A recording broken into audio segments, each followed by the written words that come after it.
Okay, and how do you avoid the first date? So this is actually a listener that sent me this question. How do you avoid a first date to sound like a job interview? Don't ask boring questions about where you live, where you work, and things like that. Just really think about passions and things you have to look forward to in the future. What make you interested in life? What are your dreams? How do you get on with your family? Think about happy, positive things, and just make it into as much fun as you can. For example, there's a question there that says, "Would you rather lose an arm or would you rather lose a leg?" So things like that, little things to get them started, and these have had great success. I love those random questions. I do think they're really good. Do you have another one? Okay, just give us two more questions. That you Just ask them if they've ever seen a ghost. That's a funny thing to say as well, isn't it? Oh, I love that. That's a good one. I love that. Or ask them if they could go anywhere in the world tomorrow, where would they go? Something like that. It doesn't matter.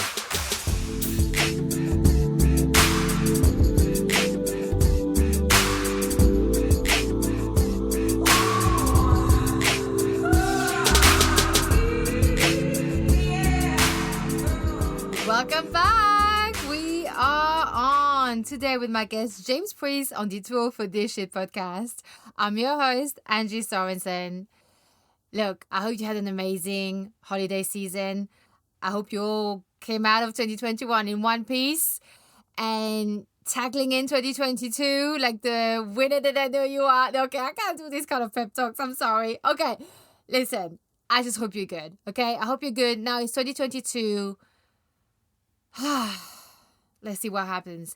Let's see what they throw at us. But either way, listen, you here. It's still you. You're still here in one piece, okay?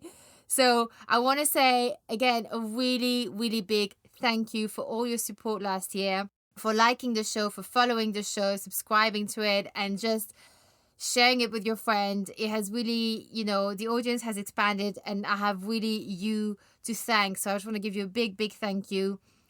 And if you haven't yet, and then you're listening to this and you feel like a friend could make use of this, or that you want to share something that you're listening to, don't forget to share it with your friend. You can do a screenshot, share it on your social media, or send it into a private message on your WhatsApp or your text, whatever you're using to communicate with your friends. When you do that, it just really, really helps. It gives this show a lot of opportunities, and this, I couldn't do this without you. So, if you want to give a 5-star rating, a review on it, Apple Podcasts, you can still do that. On Spotify, now you can also rate the show. It's not really, they haven't made this really user-friendly, how you rate the show, okay? But there's like three little buttons on next to the name of the show. You click on it, and then you click rate it. You give it a 5-star, that's it, and you give it a 5-star. So that's how it goes, but it's not as user friendly. And you can follow for free on Apple Podcast, because now subscribing is a different term now for them. So, but if you follow, it's free. You follow on Apple Podcast, follow on Spotify, Radio FM, Amazon Music, wherever you are listening to it right now. If you follow it, it really helps the show get in front of more listeners, and it helps your girl Angie to keep doing this. Okay, so Today we have James, a professional dating coach who's based in London.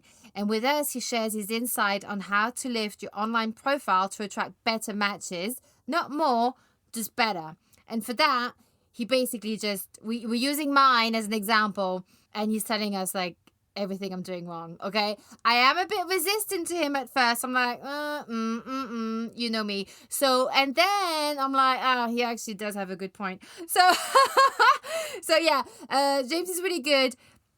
And with him, we go over, so not only do we go over the online profile, how you can lift it up, and also how to avoid typical online dating traps. We also have a quick fire round of yes/no answers to some more typical dating questions. And we all have some great conversation starters that he gives us on for your first date. So your first date doesn't sound like a job interview. So also on that episode, I gotta tell you, because both James and I were sick when we were recording this, okay? So it still turned out good, okay? So that when we were both sick, I was just getting sick. This was recorded at the end of November, when I got really sick for 10 days. This was my day 2 of it. I didn't realize when you're not really sure how shit you really feel yet? Well, that was me. And he just came out of being sick. So we met at like a weird intersection. But I think we made it work. And look, he has some great, great insights. I really want you to listen to it. So without further ado, please help me give a big, warm welcome to James. Let's begin. Welcome, James. How you doing? I'm really good. Well, just like you. Well, no, not like you, because you had a bit of a more serious situation, but I've got a bit of a cold and sore throat, so I may sound a bit groggy, but I want to say thank you so much for joining me today. I am really excited to have you on. I went on to your show as well. I went on to your podcast and I really enjoyed the things that you said. And I was like, oh, I need to have you on. And I know we're probably going to have a bit of a, maybe you won't see the same thing eye to eye, the things eye to eye, but I think it's going to make for a very good conversation. I always like to hear other people's point of views.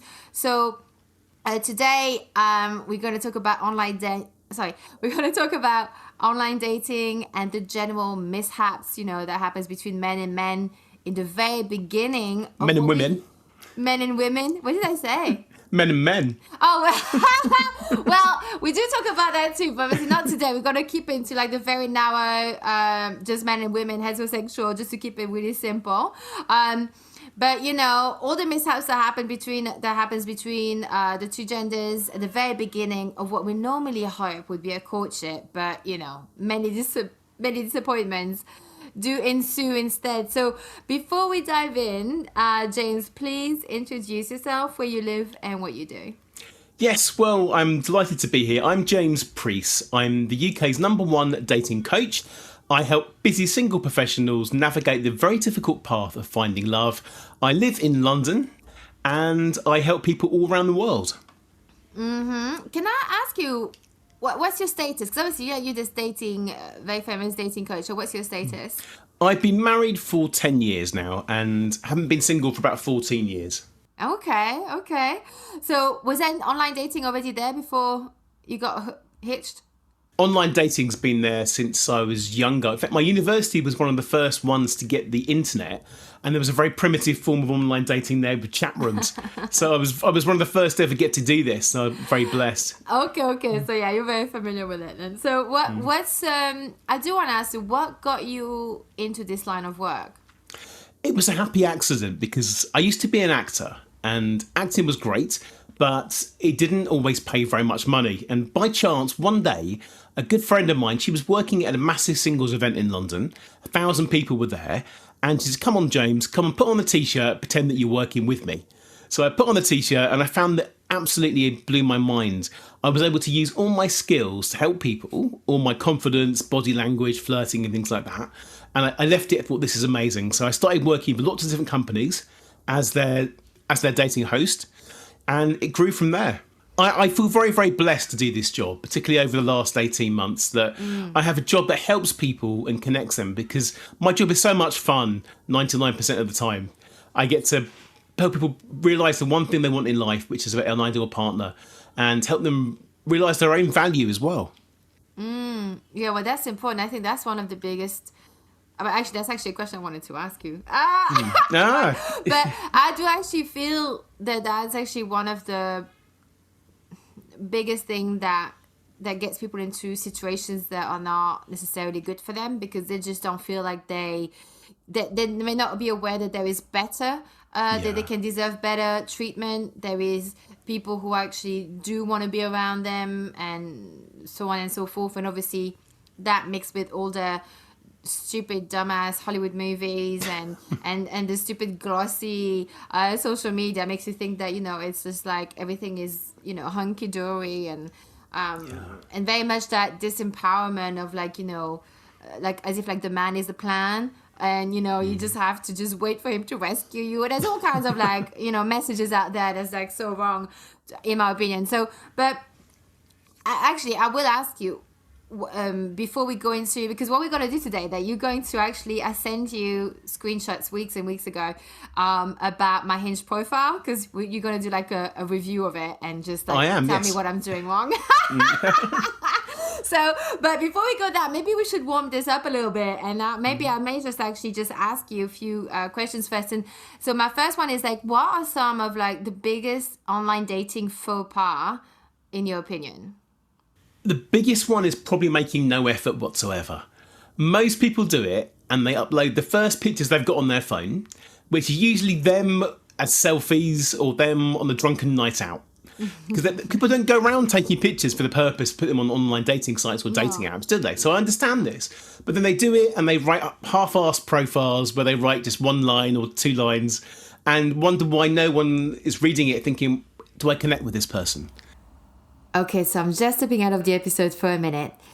If you like what I'm doing and you want to have your own podcast too, I actually teach this stuff and I absolutely love doing it because podcasting has been such an incredible experience for me. My favorite parts have been being able to just be myself, connecting with fascinating guests from all walks of life, connecting with you as well, engaging with you. It has been really an amazing experience. And so I am beyond excited to be able to help you create your own mark in the world through podcasting by showing you how to do it.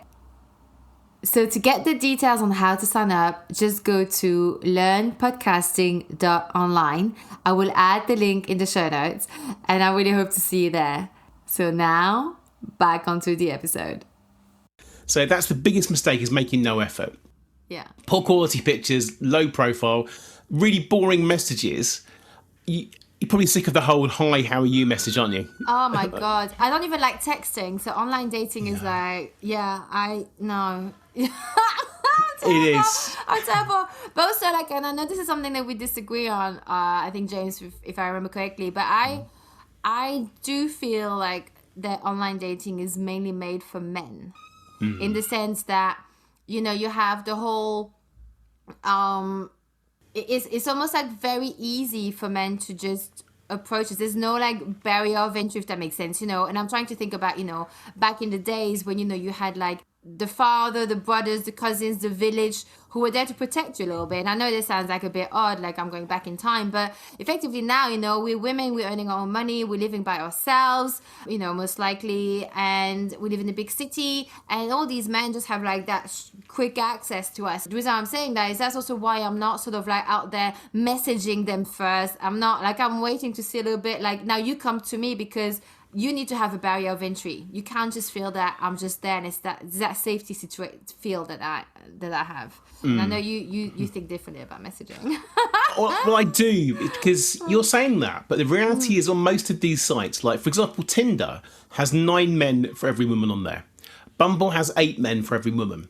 So you're saying that, but there's no barrier for the women either. So the difference is everyone goes on there and expects amazing, crazy results by doing nothing. So the men don't get many responses in general because the competition is so high. So they don't bother making much effort with their profile, their messages. And the women are so picky and so selective because they've got the choice on there. So if you don't make the choice, what's going to happen? You're going to be overwhelmed with all the wrong sort of people that are contacting you. Because yes, it's like going into a bar and anyone can come up to you. They have the right to do that, absolutely. But if you don't go up to the guy that you like the look of, then someone else will. 2 other proactive ladies in that bar will go and speak to that guy, never get a look in because you're so busy deleting and being shocked by the guys that have contacted you. And I always use a job analogy for this. Imagine you're going to apply for a job. You don't just write your CV and then polish it for a certain job and then send it out to places that you want to go to. But if you do that, that's the right attitude. If you just sit back and wait for every job in the world to come to you, you end up going to a job as a clown or a job at McDonald's or a job in a library. It's just waste of your time. You have to be proactive. Well, I think me being on there is proactive. But I think, but also I know that you mentioned Tinder and Bumble, like those 2 things, I don't even approach those apps. Like I mean, I tried them a while back, and it's just like, honestly, my experience is that there's a lot of matches but no messages. So I think women are getting some of the same experience than the men on those. But for me, like, so I'm on Hinge. I use Hinge. I think that's been great. I actually meet really nice people on there. There's one actually. if you listen to this, David, hello. We've become friends. We've become friends. It was a platonic. It didn't hit it off, but we stayed in contact. And that we met not long ago, and he told me about this, this person that he's seeing and dating. So you do actually meet, and I did meet, I had a boyfriend from that. So there are good quality, but yeah, I feel maybe it's a personality thing, that maybe some of us get a bit like really fatigued easily with the screens and the app, and it feels you're not really pot committed, are you? Because like you said, these are just randoms, they're just faces, and if you don't get a bit of personality in the exchange, it dies off really quickly. I agree with you, but I think Hinge is definitely the best dating app out there, and it's the one I recommend to all my clients. It's not overcrowded. It's not overcrowded, and even today I was on Hinge with the client this morning. Yeah. And he doesn't get many matches because he's quite new to this, but suddenly he's getting inundated now on Hinge, which is great. Oh, look at that. So he's going out on dates, and he's never been on dates before, and I'm really happy for him. Aww. So he comes to me every 2 weeks and we have a session, and I'm really pleased. So Hinge is great. The reason Hinge is good, it's about conversation starters. It's about having images and little bubbles of speech on there that start conversations. That's what it's about. And you'll see where you went wrong with that very shortly. Oh, yeah, please, go on. Well, we're doing that. Yeah. But it is, and that's why I like it. It encourages real conversations rather than on Tinder. All you can search on is age and location. On Hinge, you can be more specific. You can put in certain areas, certain types of people that you want, and it's much more specific. And therefore, you're going to have less time wasting. Yeah, it's true. I mean, to be fair, but on that Hinge profile that I sent you, I haven't changed it either since, because I haven't actually gone in. But I used to write more, especially in the how I'll fall for you. But actually, should we do that? Do you want to review my Hinge profile? Tell me all the things I'm doing wrong. Let me just do this for you. Give us a good telling off, and then and let's see. Yeah, so maybe you need to actually describe as well, because obviously it's an audio channel. So, yes, but just I'll as a tell you. recap, I've sent screenshots to James of my Hinge dating profile, and he's going to give a review, because that's one of the things that he's quite known for, is to be able to sort of what do you call it? Pimp up the profile to make it a bit more higher conversion rates.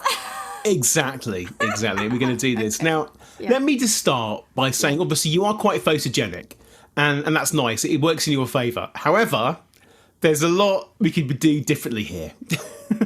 Right? Okay, go on. Now, your first picture you got is you. It appears to be in your studio or in your kitchen. I'm not really sure what's going on. Mm-hmm. It's a selfie you're taking on your computer phone, yes. Yeah. And you look nice in it. You're looking at the camera, and that's great. But the background is very, very distracting.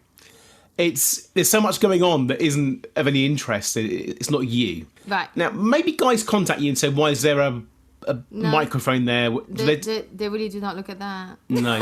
Or they don't comment on it anyway. No, because I always teach people to do that. Look in the background of pictures and comment on there. Or it'll be about the is it a frying pan or whatever it might be. It'll be I on live there. in a studio flat, so everything is in one room. Yes, but it is a selfie, and selfies aren't great. Because selfies make it look like you haven't got any friends, first of all. That's the first thing. But I'm being overly critical on purpose here, just to let you know. And then we've got my next picture up, which is... This is one of you and about 100 friends sitting by a window. Well, you see, I have friends, right? Because the first one you said I had no friends. Yeah, but I can't even spot you in the picture, to be honest. Oh, but they spotted me in the first one. But they won't have the patience to be playing Where's Wally in this picture. Okay. Can you see? Because it doesn't really do anything. Now, it shows you've got friends, and that's lovely. But they might be thinking, well, who are these people? Do I have to hang out with these people all the rest of my life? It doesn't add any value. The focus for dating profile is you. Going back to job profile again, you don't have a job profile and you start mentioning all the people that you work with. You don't do that. It's not really appropriate to have that. There is some talk that a picture of a few friends is okay, but I don't really agree with that. You are marketing yourself. It's an advert for you. But hang on, didn't you just say in the first one, if a selfie is a bad idea because it shows that you have no friends? It does. It's just. And now I show I have friends, that's bad? It's not bad. It's just that you've got about 10, 15 people in the picture, and I still can't find you which one's you. Which one is you? But does it matter if there's the rest are selfie? If there are selfies? It does. Okay. I'll explain this to you in a second, how to improve that, because that isn't the only picture you've got that's like that. There's another picture of you that seems to be lots of people sat together in a pub. Mm-hmm. So it's probably the same night, I imagine, is it? Oh yeah, because look at my other girlfriends that have brown hair as well. Yeah, I can see you now, which one you are. Now, that's great, but what if they prefer one of the other girls, for example? Well, then I'll set them up. You could do. And what I would comment on that picture is you've got about 100 glasses in front of you on the table. Yeah. And that looks like you've been drinking 100 drinks on there, which is, but never mind. It's like you're hiding almost your true self from this profile. Okay. By using pictures of groups to hide behind. And then we've got the picture but that's because I don't really do take pictures of myself. I don't like taking pictures of myself. People don't. But then you've got another one, which is you and a horse. Oh, but yeah. you are about a seventh of the picture. The rest is the Yeah. horse's head. Yeah. Now, so again, you're hiding behind that picture. It's not you. Right. It's not. Yeah. You see my point on that one? Yeah. There is a nice picture of you, which is outside. That's the next one. Yep. Yeah. And it's loading up again. I can see it over here. Is that a selfie again? Yeah, that's in the park in lockdown. Yeah, at least it's outdoors. Outdoors brings things alive a little bit because it's colourful, it's nice, it's bright. The only thing is, you aren't smiling in the same way that you're smiling in the indoor picture. Okay. I would say that's a false smile, as opposed to the first one. Would you say that was a genuine smile? Yeah. I don't. Sometimes I have a bit of a crooked smile like that. Well, I don't know. wouldn't say- It's hard to take. I mean, I don't know. I can't remember how I felt that like when I took the picture, but I was feeling good. Okay. It doesn't But come. but if it comes across as fake, I'll take a note of that. I think the first one looks more like a genuine smile because Right. your eyes are sparkling in the first one. Yeah. And they look a bit more dead in this one. I say Right. dead. Dead's an exaggeration, but you see, the first one they come alive and there's a little twinkle in your eyes. This one, it's almost like maybe you're perfectly happy, but there's something maybe you look a bit lonely. I don't know. I don't mean lonely, but maybe you like to be with somebody.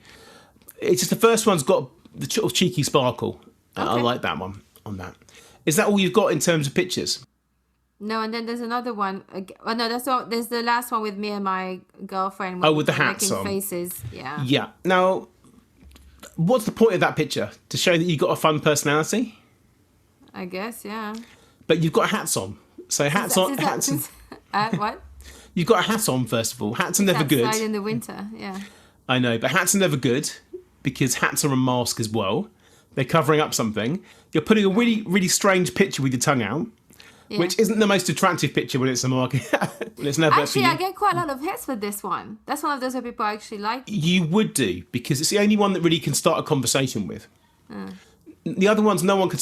How does someone start a conversation? Well, I can tell you which ones the people like when I look First at my one? Hinge is the first one where I'm in the studio with the background, and Yeah. the second one where apparently I want to top myself off in the park, and Yes. then the last one with the hats on with my friend pulling our tongues out.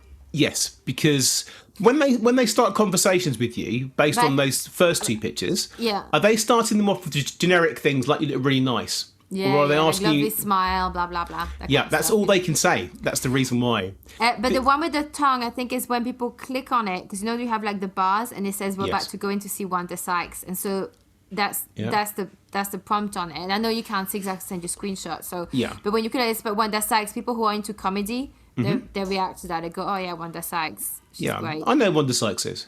Yeah. Yeah, she's in Curb Your Enthusiasm quite a lot, isn't she? I don't know actually. I've never watched that show. You must watch that show. It's fantastic. I've heard about it. Yeah. You must watch it. But it's okay. But you've got your friend there.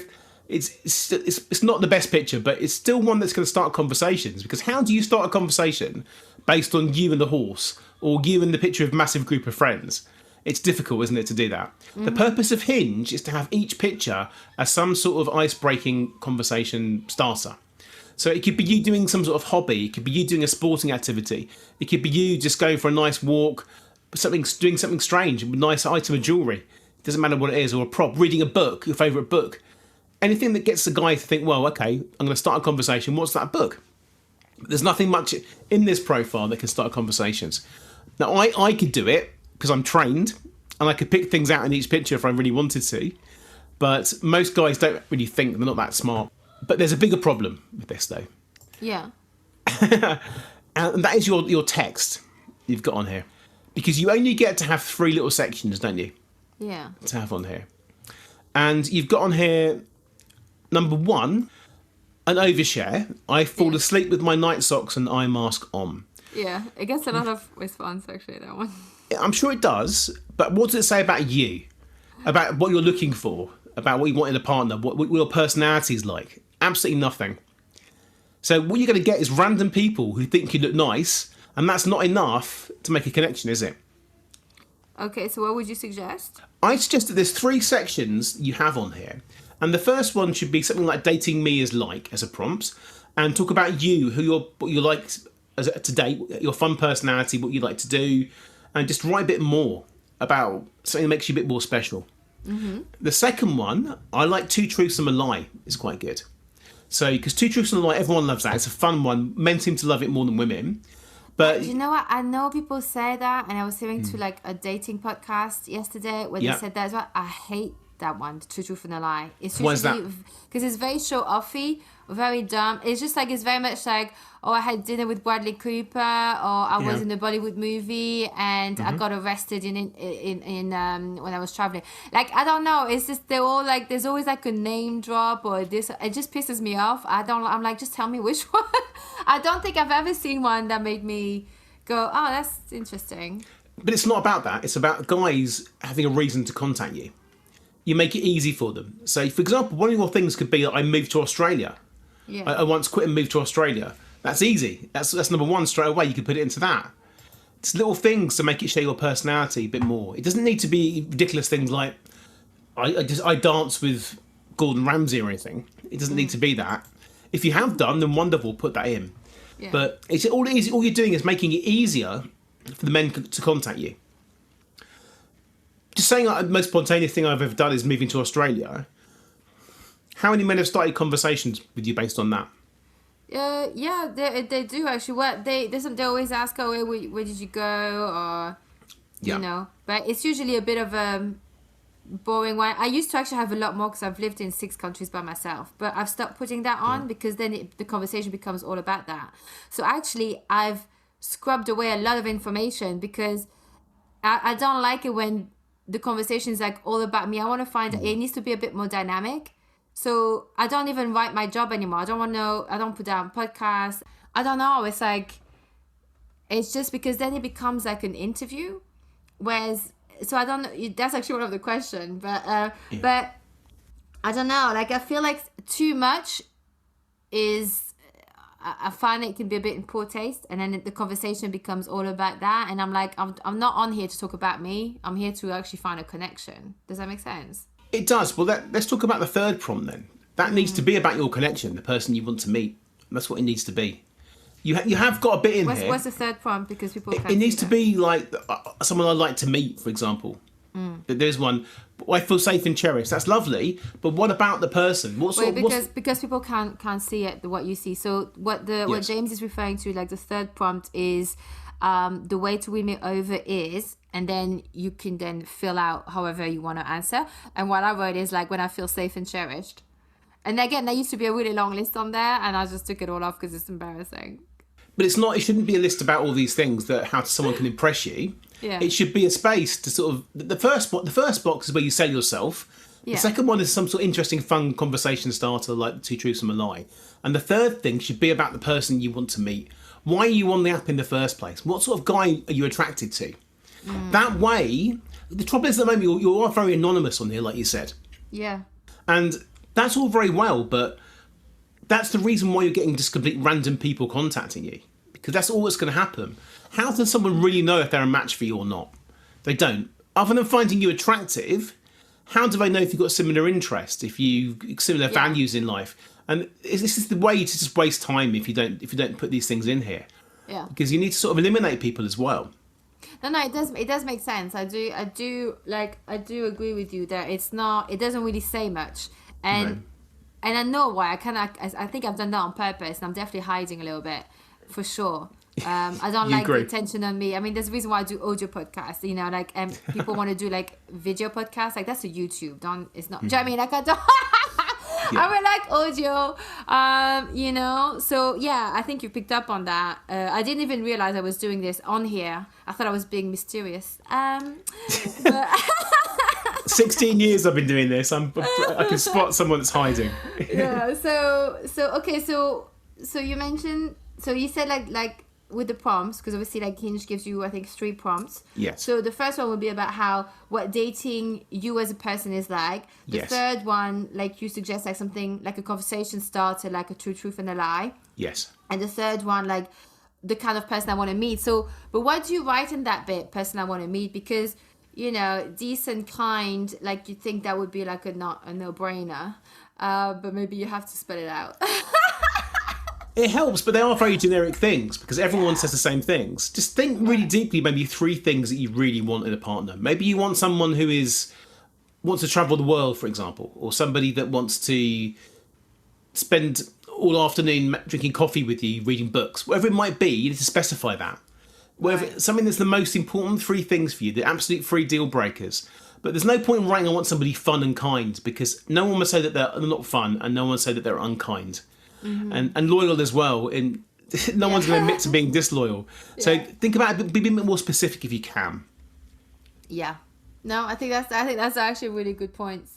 That's a good point. I was a bit annoyed at the beginning. I was like, "Wow, I didn't think you were gonna like trash it that much." And then I was like, "Actually, he does fucking have a point." But I was like, I can't even be mad. No, that's good. That's good. I appreciate your honesty. Like, so in terms of like conversation starters, are there any other prompts then other than truth and a lie that you've seen are good in Hinge? Well, they do change them quite a lot on here. Okay. You have got the way to win me over, which is quite a good one, but it's not enough in it really at the moment. So that's quite a nice one. I mean, the way to win me over, would be to include stuff about the person I want to meet? It could be, yes, it could. I tie it into that, but it doesn't matter what they are, but they're still the sort of 3 categories that I like. The middle one could be something funny if you want to, but it's got to count. It's got to still be valid.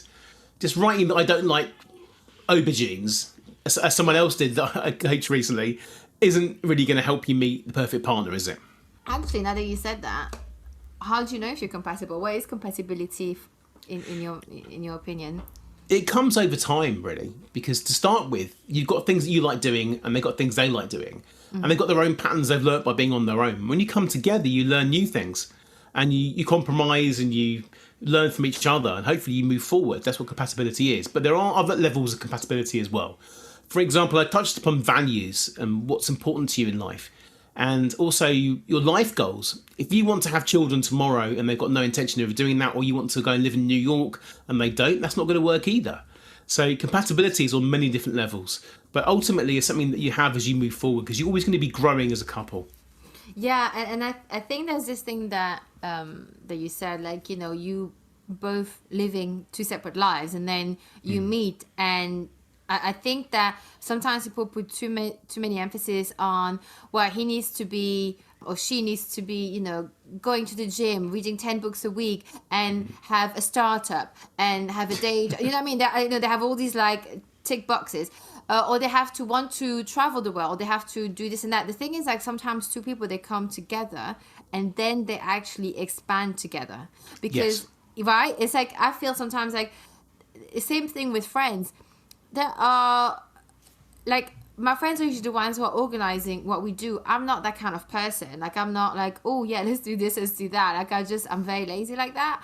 But I'm very happy to go and try new stuff. So if it wasn't for my friends, or if it wasn't for like partners I've been with, there's loads of things I would not have done necessarily, because I'm really good at going away by myself on holiday, or traveling by myself, or starting into a new country, things like that other people wouldn't necessarily do, but maybe they would with me. Does that make sense? Yes, it's not because you want to have a project and change people, but you can never assume that just because someone is set in a certain way, it doesn't mean they don't want to try something else. And exactly. So I think, like you said, compatibility is a bit deep. It's a bit different. It's a bit more subtle than that. And what the answer is, I actually do not know.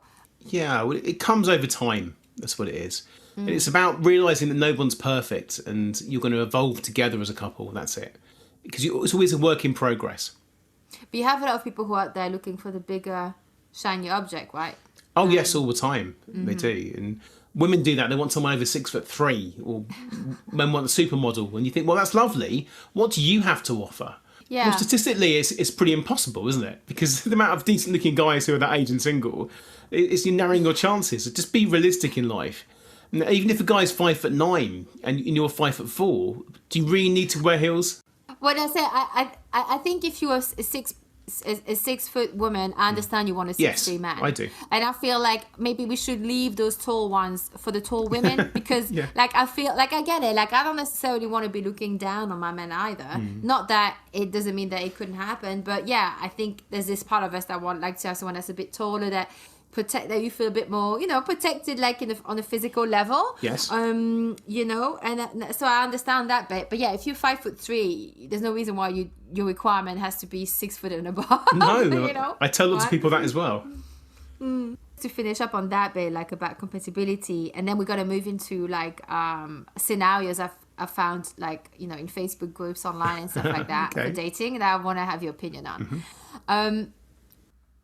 Now that you said like compatibility comes with time, like you build on something. So what is your opinion on how are you supposed to feel when you meet someone? Is it supposed to be sparks, neutral, like what is it? Because there's so many different school of thoughts out there around those. Okay, well, life is not a Disney movie. It's not a rom-com. You're not going to have love at first sight, eyes across a crowded room. That's very unlikely. What you're going to feel if you like somebody, you're going to feel hopeful. You're going to feel excited. You're going to think, do you know what? There might just be something here. I'm looking forward to seeing what happens next. That's it. If there's no connection at all, you're not going to care. But that's all it is at the start, really. Because chemistry is an interesting thing. Chemistry doesn't happen when you first meet somebody. Chemistry happens afterwards. Because during a date or during a first meeting, you're both thinking about, what do I say next? Do they like me? Do I like them? But afterwards, you're thinking, oh, can't wait to see them again. Can't wait to introduce them to my family and friends. What's going to happen next? That's what chemistry is. The brain thinks about things afterwards. It does take a little while before you do start to get those feelings anyway. But it's always should be hope, always should be excitement. I mean, I think some people, I have definitely felt chemistry on a first date. Not that because it was a good sign, just so you know. Well, that can be lust, though, quite often. But that's why I think chemistry is that physical thing. Not talking about love, because that's not possible on the first date. You don't know the person. Like, what do you understand when I ask for chemistry? What is it what's your definition of that? Chemistry is that gut feeling this person's right for me, and you're going to be together. Lust is very common. It's the sort of magic essence of what you are as a couple. Lust is something that happens very, very often. But I work with lots of different high-end dating agencies, and I always tell people at the start they're not going to have love at first sight, but they might get lust at first sight. But they paid a lot of money not to just have that. They need the whole bigger picture, because spending thousands of pounds just having sex with somebody on the first night is a very expensive way of going about it. So I think so for you when you say chemistry, you actually mean compatibility. To some degree, yes, I do. Yeah, because I think when I think for me, like when I say chemistry, often it's just that lust thing that I do believe that people don't fall in love; they fall in lust first. Falling in love, I think, is what comes much later. And I think especially if you know how to work on a relationship, that is something that you keep falling deeper with that person. The excitement or the unknown goes away on some level, but there are other ways to sort of, I think, cultivate that. Because I don't know if this is what I mean by this is that, I remember when I've been in like really meaningful relationship, there has been times where, you obviously you're like, oh gosh, I can't, like, you just like, can't look at you, you're annoying me, or sometimes you feel like, oh my God, I love them so much, I can't imagine loving them anymore. And then all of a sudden, like a few weeks later, you go, oh my God, like I love them even more today than I did last month. How is that even possible? Where's this all coming from? Yeah. So I think that whole falling in love that's advertised in the movies is very misleading, because at the beginning, like you said, is usually is lust. If you feel that way, you think, people think they're in love, they go, oh my God, he's my soulmate. It's like, no, you're just excited, like, he just knows how to charm you, or you just, you're charming as well, or whatever. But it comes with time, like real love. It really comes, like it builds, is what you build. I definitely agree with you, but what I try and teach people is to know when it is lust and then to slow things down. because a lot of people do rush things very, very quickly. If it's both got this immediate crazy chemistry and crazy connection, you both of them jump into bed. The chances of that carrying on into a long-term relationship, well, they absolutely can do, but you're much more likely to have a better long-term relationship if you hold out a bit longer. So do you mean like to not have sex? Do you mean to not sleep with someone straight away? Yes, I don't think that's a great idea. But of course, you can do that and then end up being together for 40 years. But generally, it's easier if you don't do that, and you wait for it, and you get to know each other on all different levels first. Yeah, no, I agree. I think it's just for some people it works. That they don't get that, they don't get as confused when they slip into bed very quickly, and for others they do. But I think that there is also, I think there's been, there's probably been, I don't know if there's been studies around this, but that, because obviously the hormones that gets released, especially unfortunately for women, we build that artificial attachment that is not earned. You don't know the guy. And so you will bypass and overlook many red flags that a year later you can certainly see very well. So it's like, so I think that's also why I think if you know who you are as a person, if you can have sex and not be attached, great for you, enjoy yourself. But if it's not the case, it's about being cognizant to that and make sure that you don't mess yourself up. And I think that's coming with self-awareness. I agree with you completely. So I want to ask about those like little online dating scenarios and stuff. So I have one which I think is something that a lot of people come across. I got this one from this group, and so he writes, "Want to hang out sometime? Maybe dinner and drinks?" ? Then she says, "Sure, that would be nice." And then he responds, "When do you want to hang out?" ? She goes, "I'm off weekends." Then he goes, "I'm off the next 2 weekends." Then she goes, "Cool. Plan something." Cool. Plan something and let me know. Smiley face. That didn't go anywhere. I can see where the effort comes in, but how do you get? Because also there's lots of messages out there that women should not be saying yes. Friday at 6 p.m. Well, let's go there for dinner or whatever. What's your thought on that? There's a very easy, simple solution to this that I recommend to bypass all this time wasting and to get on with it. If you were talking to somebody and it's gone well, ask to speak to them on the phone for a quick call. If they're not serious, they won't call you. If they're someone that's interested in getting to know you, they give you a call. You have a 10-minute call, and during that call, you can arrange the exact logistics of that date. Which Saturday, which time, which venue. Look forward to meeting you. See you there. There's no reason to have ongoing correspondence or become pen pals with somebody over the dating app or texting on WhatsApp. Because people do this wrong all the time. Have that phone call. At least you can think, do I like the sound of this person? Are they okay? Are they fun? Are they even willing to call me? Because if they don't want to call you, are they really even going to turn up for this date? Yeah, I agree so much with that. That's actually one of my barriers of entry, because I feel like I need to protect myself, and I need to also I don't have time to just go meet every Dick, John and Harry, it's not going to happen. So usually if all it is messaging and asking about my day, I stop responding. So I'm I can tell it's a time waster. That's how, maybe I'm too harsh, but I'm just I'm never going to meet that person. Yeah. But usually they're very quick. Guys, when they want to meet you, and maybe I'm generalizing here, but a guy when he actually does want to go and meet women, he'll make it clear very quickly. He's not there to mess about either. He just want a pen pal. No. And so he always says, want to meet, how about coffee on Saturday? And I go, oh, that sounds really lovely. How about a quick call to see how we get on? Yeah. And then usually that always gets a yes. And then now the great thing with Hinge, you can call through the app, because I don't like giving out my number to strangers either. But so usually we try through the app, and if that doesn't work, then that we just call on the phone. But yeah, I think that's a great way. And it's usually, even if on the phone you need to check your diary. Usually it's a couple of texts later you have a date set. But the whole thing going from the app to, hey, are you on WhatsApp? I don't do that. I'm like, yeah, that sounds great, but let's have a chat first. Yeah. I don't understand why I would want to go from there to another more texting on WhatsApp. I agree with you. People do it all the time though, because they lose the safety, the privacy, the anonymous side of it, and they go onto WhatsApp, but you give out your number. If you're giving out your number, use it for the one purpose that it's set up for, which is to have a conversation, a quick call, and that's it. And then you can get on with meeting them. Yeah, because then you end up, and I think we've all been there. All of a sudden you're just on WhatsApp and you're like, even setting a plan. And it's like, it's boring. I don't want to tell you about my day. Yeah. Over and over again. Guys do that when they're dating lots of people at the same time and they're not quite ready to sort of move you into position yet. That's why. Yeah, move you into position. Yeah. Yes, exactly. Yeah. Well, I'll tell you what. I'll move them into the exit position. Yes, kick them out. So there you go. Kick them out. So here's another scenario. This is a woman who wrote, there's this guy I met online. We have been talking for a few weeks, but he lives a few hours away. He mentions he wants to drive and meet me over the weekend, but he hasn't planned anything yet. So today he told me that tomorrow he's coming to work at a place which is 20-minute drive from where I live.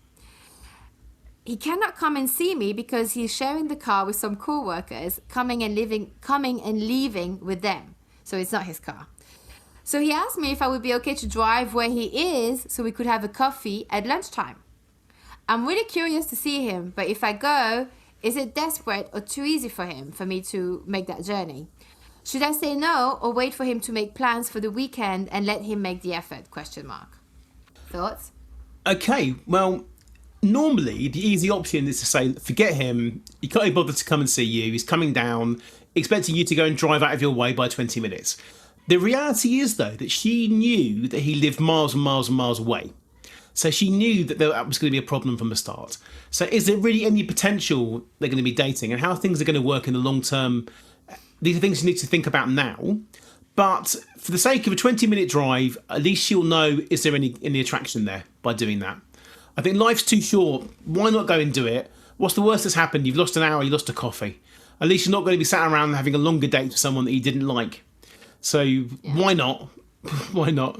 I guess it's like also like there's tons of information missing for me. It's like obviously I don't know what he is to do that to work. Maybe he doesn't actually have time to jump into an Uber and go and see her, you know, because that would be my first thought. It's like, oh, you know, but yeah, I feel like it's such a big waste of time. Honestly, that's how I feel. I'm like, and it's a lot of questions for someone you haven't met yet. Like there's too many question marks. Like you're giving yourself a headache. Like why go? It's like almost like why make it so hard, so much harder on yourself. Yeah, but then she's curious about him, and she'll always wonder what he was like if she didn't meet him. So I think why not go and do it and realise it's probably going to be a world of pain anyway. But go and do it. At least you're going to know. True, you never know. You may suddenly feel like there is actually potential compatibility. Yeah. Or chemistry, like you say. Yeah, chemistry and so who knows? Okay, so here's the second scenario. Okay. What do you do when the guy you met online and started talking with him and then he just stops messaging and things fizzle out? Sometimes after 1 or 2 dates, other times you didn't even meet. Do you let him stay in your dating app list or phone or just delete them? The reason I'm asking is because with me, they are either interested right off the bat or not. I don't want anyone coming back after weeks of silence because they were rejected elsewhere or don't have more options, etc. That goes back to your put you into position comment. Yeah. So what are your thoughts on that one? I think dating is all about respect. If someone ghosts you and the conversation dries up, it's not going anywhere, there's just no point having them on your phone, having them on your app anymore. Get rid of them, move on, find someone that appreciates you more. Otherwise, what happened? They will come back in 2 or 3 weeks' time or a month's time because they're a bit bored, and they will keep you hanging there just in case they get a bit bored one day. And you deserve better than that. So no, kick him into touch. Goodbye. That's it. And there's always a reason why people fizzle out. Like either he's met someone else, or he's not interested in dating, or he's just not into you. Yep. But either way, I think if he was to ever come back, he'd have to actually give you a good reason. There have to be a reason, because I guess life happens. But I think for that, I'd be like, I wouldn't even be sweating it. No. I don't even give it a second thought. It's not worth your time and energy. It's not. If people want to be with you, they'll make time. How hard is it? Is a quick text saying they're really busy?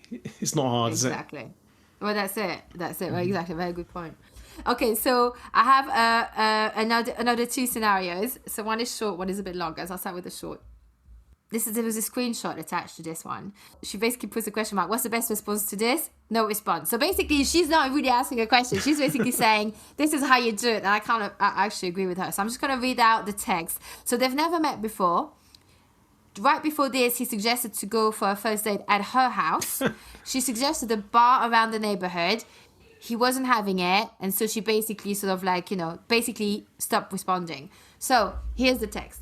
She says, her last text to him is, I think the bar would have wine. So obviously I don't know what else was said before, but he probably wondered about the wine situation. I don't know. But her text is, I think the bar would have wine. Then his response is, lol, yeah, we would get more for our buck if we bought our own wine. And then he has like a lol emoji. And then she doesn't respond. And then he responds the next day, lol, I guess he got mad at my response. Lol face, lol emoji, lol emoji. I'm glad I didn't go to the bar and run up a tab with someone like you to begin with. Definitely not your average sucker. Enjoy your life though. It's like, what? Okay, I want to have like he's taking so many liberties, he's rude, and he's definitely not safe to meet. Yeah. But it goes to show, okay, I want to hear your thought about like going to a first date at her house. Well, absolutely not. You never do that. Because even if she really likes him, she's got no idea who he is. He could be a serial killer. And never allow someone to pick you up in a car either, or come anywhere near your address, or drop you off on a first date. You don't know who they are, but then put your safety at risk. It's not worth it. That's a major red flag. There's only one reason he wants to come around there, isn't there? Yes. And she was caught onto that. Not only He that, wants to put her into several positions. Several positions, absolutely. That's right, yeah. And she wasn't up for that. She wanted to go for a drink, and then he's too tight to even get her a glass of wine in a pub first. So that's another major red flag. And then he, of course, he got really rude. And in using all the lol emojis and all that sort of rude comments afterwards, great. Yeah. She got rid of a loser. I think if I could report him to the site, I would do. Oh, I would 100% too. Like, I think he's a stupid idiot. But yeah, I think, but that goes to show, like, when you actually start, and I know this might be going on a tangent, but when you stand up for yourself, whether you're a man or a woman or otherwise, when you do what's best for you, it's not always going to feed into other people's agenda. It's not going to satisfy their agenda or curiosity. But guess what? So you have to really stand in your truth. And when you do things like that, people are going to like, sometimes you get a backlash, they're really going to like project like, what's the word I'm looking for? This cold is not doing me any favor. They're just going to spit venom back at you because they didn't get what they want. But that really shows you who they are and how she made the right decision. I'm also like, the first day at my house, no fucking way. Like, that's like, I get so mad at that. I don't even understand why they think obviously it works for some. So that's the thing. 1 in 100 will say yes, and therefore all they've got to do is find 100 women and one will say yes. And good luck to them. Yeah, it's a numbers game, isn't it? Yeah. Like, it shows that obviously it works at times, otherwise he wouldn't ask. No. So this is the last in terms of scenario that I want to run by you, and then there'll be like a really quick round of questions, yes or no answers, practically. Oh, okay. So are you up for it? I'm gonna give you the last scenario. Okay. Go for it. And also, as a premise, I do think that what I'm about to read has happened a lot more since all the lockdowns, because it's a virtual connection. Okay, so here it goes. So I recently connected with a man who contacted me online. We haven't met yet. Do you see a pattern here? Yes. Okay. We haven't met yet, but I've seen hundreds of photos that he shared and with lots of mutual friends. So I'm guessing that's on Facebook. Anyway, we instantly hit it off, and our phone conversations and message exchange have revealed so many facets in common. Although we haven't met, he seems genuine and deep-hearted. He says he's an open book and does seem to have character and true intelligence. He's already making hints about marriage and sending songs like I'll Never Find Another You and telling me how rare I am. We are planning to meet up soon. Yet, neither of us have texted for the past several days. We left things off sweetly, but I wonder if I was a little too forward in reciprocating from my heart, or perhaps he is drawing back because he has revealed so much. He joked about feeling bashful last time we chatted, and I know he's also busy at the moment. The last guy I dated, I didn't feel anxious at all, and we were very highly complimentary.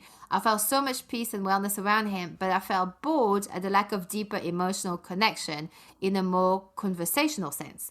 I wanted someone who would recognize me on a deeper level, yet now that it's in front of me, I feel scared of rejection. There's been such a build-up, and we haven't met in person. It's like this took me completely by surprise. We both suddenly dived in deeply and then discovered there's a lot to process in our hearts. Any tips on how to navigate this without sabotaging myself? Question mark, question mark. Okay, thoughts? Okay, well, first of all, what's happened is they've both entered into a fantasy relationship here.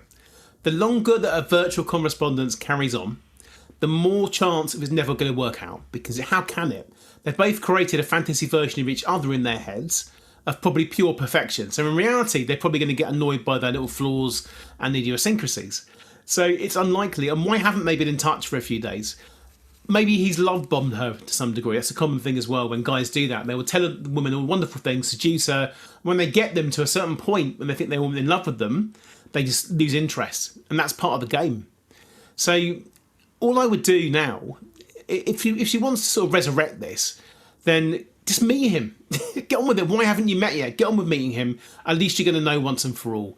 If he's not interested, then you're going to know that as well. But never get into a situation when you're talking and talking and talking, never meeting, because you can never be who you really want to be in real life.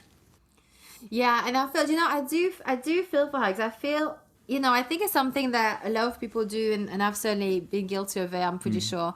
It's like that emotional, like you say, you're fantasizing. It's like emotional masturbation, basically. Yes, you're really not, you're not in reality. And I think she genuinely wants to meet someone good, and she wants to have a deep connection. So I think she's coming with, from the right angle in that sense. She knows what she's kind of looking for. But, when I'm reading it, I can hear several times she makes excuses for him. I know he's also busy. I know he felt bashful. It's like, at the end of the day, the problem is, with connecting virtually, it allows for really, and I'm going to have to explain this, but cheap behavior, in the sense that it is free to write, it's free to speak, it's very free to run our mouth, by the way, we could just talk, it's free. Any parrot can do that. So, but where are the actions, you're giving your heart to someone who hasn't earned it, and it's not because you're entitled, but it really is like anything. It's like friendships. You build that relationship, you earn each other's trust over time, that kind of stuff. You there is nothing like it. So I feel like in a way they're almost both red flags, because she needs to know that this is not real, right? Yes. If a guy said that about me, I'd be really worried. I'd be like, that's something, it's about that self-awareness a little bit. It is. She's so in love with the idea of being in love rather than being in love with him. That's the issue. Yeah, because it's all in her head, and in his head too. I mean, obviously we don't have his side, right? So only hers. But yeah, I do feel it, because I understand the whole connecting. You know what I mean? When you feel you have a deep connection, and it's actually is mentioned in white tantra. It's called white tantra. You have white tantra, red tantra, black tantra, and red tantra is the sex when you include the body and the sexuality. Black tantra is when you include magic and things for not so good reasons, and then white tantra is the love of a nun towards Jesus or God. She's never met the guy, but she loves him, Yes. nonetheless, right? In Catholic Church, you get married to the fella, so they've never met him. So there is such a thing as that soul to soul connection, but they say love is not enough. I don't know what you think about that. That love is not enough. I agree. Just feeling. Yeah. It needs more. It needs a basis of reality to it as well, doesn't it? That's what it needs, and a foundation. I want to marry this person. Why? You haven't met him. How do you know what he's like? You're just basing it on a fantasy and an ideal. You're making the world into a place that isn't anywhere real. So no. Exactly, and until you've been to a restaurant with someone, you just don't know, because they may be super rude with the waiter. True, exactly. Or they could just be 10 minutes late, couldn't they? Yeah. So I'm going to do a little quick round. How are you feeling? Are you up for it? Yes, go for it. Okay, so this is a quick round of red flags or just yes or no. I just want a quick response. Okay. Yeah. If obviously if you want to expand, do. Yeah. But it's the idea is that they're just a little quick. So okay, so the first one is first date. So if it's a man and a woman, first date, who pays? The man pays the first time round, because he's probably the most likely to have asked the woman out. Yeah. I agree. Okay. Dating several people at once until you meet the one you want to commit to. Yes or no? Absolutely yes. Can you tell us why? Because I know some people still feel triggered by that. Because you wouldn't go for one job interview and then stop going for other jobs, would you? You keep going for job interviews until you get the job. So you have to have other options in case. So you're not sat around waiting for the first person to get back to you and putting all your hopes in one basket, as they say. That's it. And because you financially, you can't afford it. But when you're dating, time is finite. Yes. And actually, I think if that previous, the longer scenario of the online connection, had she been dating other people, she wouldn't be sweating this as much. No, exactly. Yeah. Okay, and how do you avoid the first date? So this is actually a listener that sent me this question. How do you avoid a first date to sound like a job interview? Don't ask boring questions about where you live, where you work and things like that. Just really think about passions and things you have to look forward to in the future. What make you interested in life? What are your dreams? How do you get on with your family? Think about happy, positive things and just make it into as much fun as you can. So what would you have like a couple of like template questions like to start people off? Because not everybody is like, talks for a living or things like that. You know what I mean? Like some people are genuinely really like get almost like stage fright when they go on a first date and just really don't know how to go about it. Yeah, I've actually got a book called 101 Conversation Starters on Amazon that I've got on there. It's a free book. And that's great. You can go and find that on there. And that's about all these 101 questions you can ask. For example, there's a question there that says, would you rather lose an arm or would you rather lose a leg? So things like that, little things to get them started. And these have had great success. I love those random questions. I do think they're really good. Do you have another one? Okay, just give us 2 more questions. Just ask them if they've ever seen a ghost. That's a funny thing to say as well, isn't it? Oh, I love that. That's a good one. I love that. Or ask them if they could go anywhere in the world tomorrow, where would they go? Something like that. It doesn't matter. Yeah, those are really good. Yeah. Because they're not direct questions, but you get a feel, it gives them an opportunity to reveal things about them that you can't really, you can't really ask. They'll volunteer it. Yeah. I love that. And another one is, when you were younger, did you have a teddy bear? And do you still have it? Answer is yes. There you go. But it's in the cupboard. It's just because my mum made it, so I have an attachment. It's an emotional attachment. So I'm like, I don't want to throw away. A lot of people do. That's why I mentioned it. Yeah, that's good. I'm going to ask it. Or do you know, maybe they should make that as a prompt on Hinge. Oh, yeah, there you go. Just write to them and ask them. Okay, so I know I asked about, who pays first. But let's say everything went well. Like the date was like, if you could put a number on it, was a 10 out of 10. Can't wait to see him again. The bill arrives and he wants to split it. That's a definite no. A definite no. Because if he's too tight to want to pay the bill, then how's he going to be the rest of the time you're dating him? That's a no. Right. Unfortunately, no. He's probably acting the whole way through it. And actually, I do have I don't know if it's a disclaimer, but because I'm the same. I feel like first date. Listen, if he wants to split it, I will. But like that has turned me off. Like it's just. The kitty cat has run away. So it's like, she's not interested. And it's just like, not that I would have done anything because he paid, but it's just like, it just dries you up is what I'm saying. It's just like, it's nothing more of a turn off. But the disclaimer is that I do feel for men though, because I know some women and I have friends, female friends who highly disagree with me on this. They would always split it. And I used to be that girl too. I used to be like, I'll split it until I woke up and realized, no. But it's like, so I think for men it's a bit of a minefield. I think maybe some men they may go, am I gonna offend her if I want to pay for it because they think feminism is equal, that they're gonna pay half. Like, true. I do understand that. So obviously it depends. If the guy is like, we split it and actually you had 2 Coca-Cola and I only had 1, so I want you to pay extra for that. Some people are like that, Anyway, and they have like a spreadsheet ready. But then that's different. That's so petty. Like, if you even trying to divide how much you've eaten and how much I've eaten. But then if they go, I don't know, I feel like some of them may go, do you want to split it? Or I'm happy to get it, but if you want to split, I don't know. I don't know how, if I was a guy, I don't know what I would do. I would never do that, to be honest, because if it's a dinner, it's probably going to be a second date anyway. Because I think drinks are always good for a first date, particularly if you're doing a lot of dating. Dinner on the second date. So the guy should know he's going to be paying for that. He should know what the sort of prices are in that restaurant in advance. That's it. If it's a problem, he shouldn't take her there, go somewhere cheaper. And That's it. he should offer to pay, but the woman should then offer to split it, but the guy should not accept it. That's what happens. If he wants you to pay it, it's his way of saying, I'm not interested in you. I don't see this going anywhere.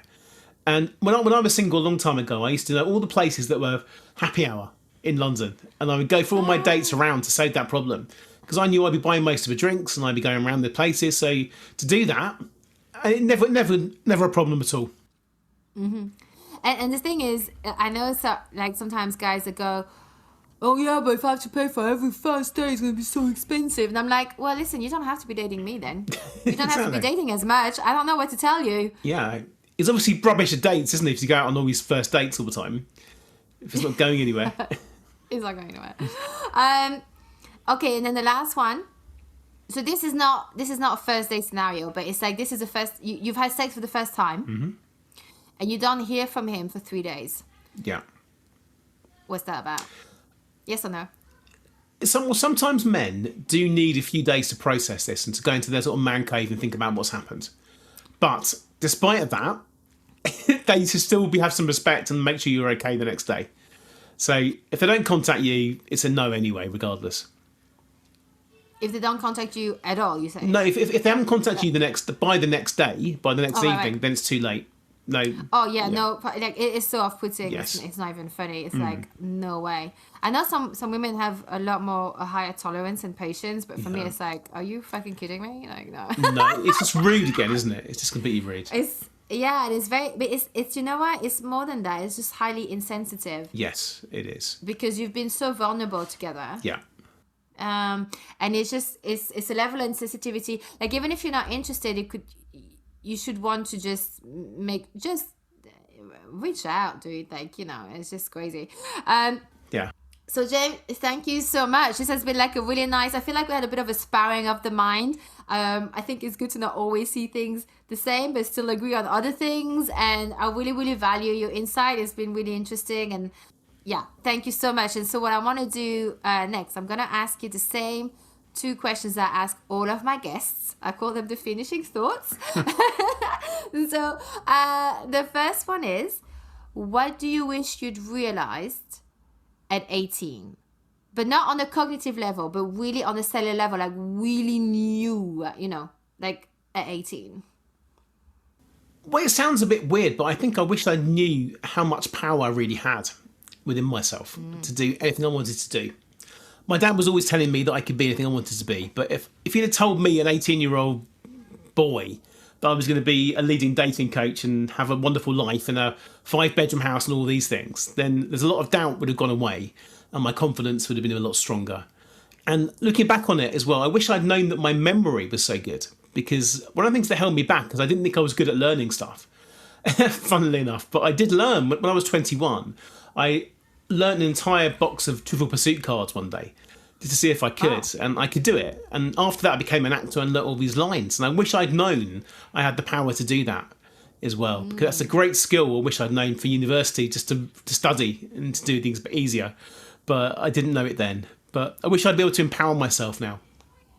Yeah, and I love those 2 things, like, because like the last thing you said, like the brain does, because maybe when you were 16 or 14 or 12, you didn't have the attention that needed to be able to learn a whole deck of Trivial Pursuit, right? Yes. So it felt like maybe you weren't good at learning or remembering, but it's just that sometimes it's all about intent and focus.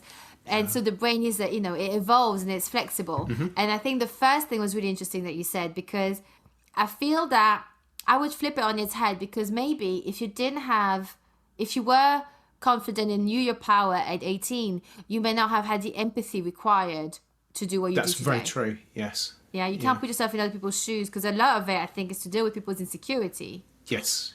You have to go through these things yourself, don't you? Right? I mean, you picked up on mine under 2 seconds flat. And I was like, oh, for fuck's sake. And then I was like, oh, I can't even be man. He's right. No, you're right. Right? You're right. So, you know, that becomes a superpower. Yes. I became my own superpower. That's it. Yeah, what you thought was a limiting was actually, it can become a superpower. Yeah. Which you've shown. So that's brilliant. And so the second one is, what stuff do you not put up with anymore? I don't put up people that waste my time. That's what I do. I used to try and please people all the time and I want people to like me. And if someone wastes my time and doesn't respect my time, goodbye. That's the end of it now. So many people want me, my family, my friends, my clients, that if someone's wasting my time, no, end of story. And they can go and find somebody else, to be honest. That's it. And I think that's why it's so good to really surround yourself with people who actually do really want to spend time with you, make the effort and appreciate you. Because when we don't have that, that's when we go around and give people too many chances because we like them. Yes. And we feel we have a connection. And it's heartbreaking when you're like, well, I really enjoy spending time with my friend who I thought was a friend, but it's like I feel like I'm always having to beg to see them. That's it. Yeah. You know? And it's like, and all of a sudden you realize, oh, wait, no, that's not right. You know? And you have to almost be comfortable feeling lonely for a while until you start building up a proper circle. And you don't even need that many people. You just need like a handful. Like if you have 5 good people in your life, you're rich. You know what I mean? Like Very that's true. already amazing. And then those will expand because good people know good people, right? So and all of a sudden you're like, you have a lovely group around you. And yeah, so I think that's a wonderful finishing thought. Thank you so much for that, James. I would love for you to tell us, where can people find you? How can they work with you? How can they find your books? I'm really loving just those 3 prompts that you gave us, and you have 101 or something. So yeah, Yes. Give us all the good stuff. If you work online, obviously, give us all the details. Yes, well, you can find my website, which is www.jamespreece.com. That's Preece. And if you go on there, you can get my free book about how to find your soulmate. You can download that on the newsletter page. Or you can go to my Instagram, which is James Preece Coach. Follow me on there, comment on my post and see what you think about that. Or you can, of course, go on to Amazon, and I've got 15 books on there of a wide variety of different topics. But the one that's free is the Dating Guru's 101 Conversation Starters. So have a look at that. And if you're interested in online dating, the one that's for that is called I Will Make You Click. And that's a bestseller on there. That was #1 Amazon one. That came to top 50 of all the books on Amazon when I first launched that. So I'm very proud of that one. It's all about how to find love online. Nice. Well, thank you so much for this, James. Thank you so much. You gave us so many good insights, tips, and food for thoughts. I really, really appreciate you. Thank you so much for today, James. Thank you. It's been a pleasure. Bye for now. And that's our episode. I hope you enjoyed it. Please don't forget to rate, review, share it, subscribe it on iTunes, follow it on Spotify, or whichever platform you listen from. However you show love is how you can support this show. Drop me your questions or suggestions for future episodes via the website at angie-s.com, or come and find me on Instagram at Tool for This Shit Podcast. See you next week, and until then, Using health inappropriately.